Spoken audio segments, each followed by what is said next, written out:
Dr. Wishnie, tell me, what would you say if you would have like one advice for people with feet? Which we hope is everybody.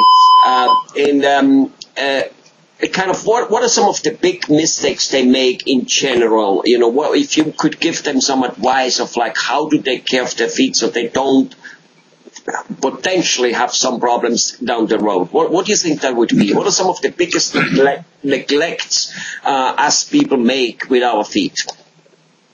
Well, the foot is neglected. That's probably one part of the body that we neglect the most. It's all the way down there. We take a shower, we saw from head to toe. How can you say we neglect it the most? We walk on it every day. Every day we use it. How can you say we neglect it the most? Every day we use it. We use it the most, okay, but we don't check them.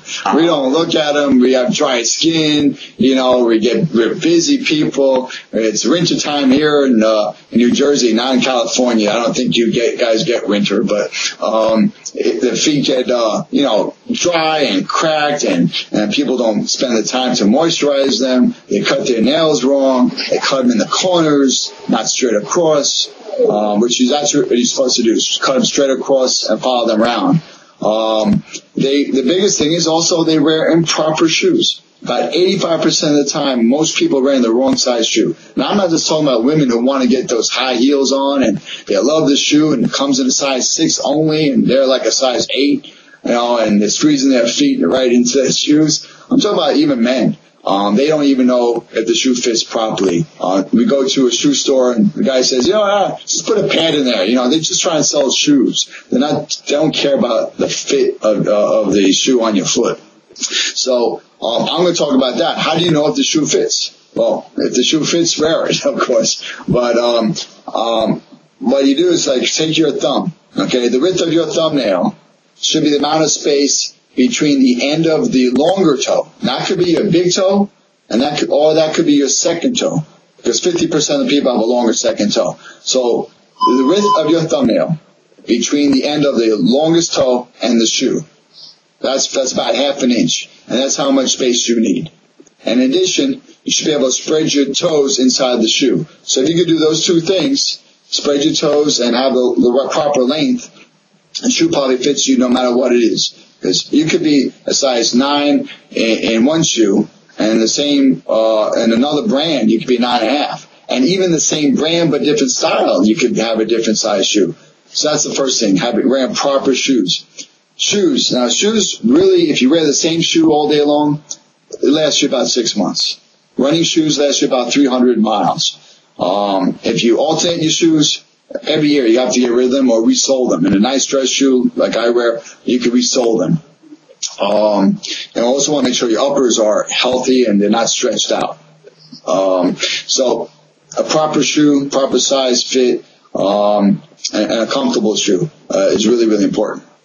And then, keeping the area between your toes very dry. Sorry, anything about the material of the shoe, kind of like, for instance, especially these days, you don't see so many leather soles anymore, and you see does that have an impact or not really? Should they be soft? Should they be hard? Is there something to do with the sweating? I mean, what about the material of the shoe? Well, it depends on your foot type as well. Okay, so if you're heavy on your feet, you might like a lighter shoe, and that's okay.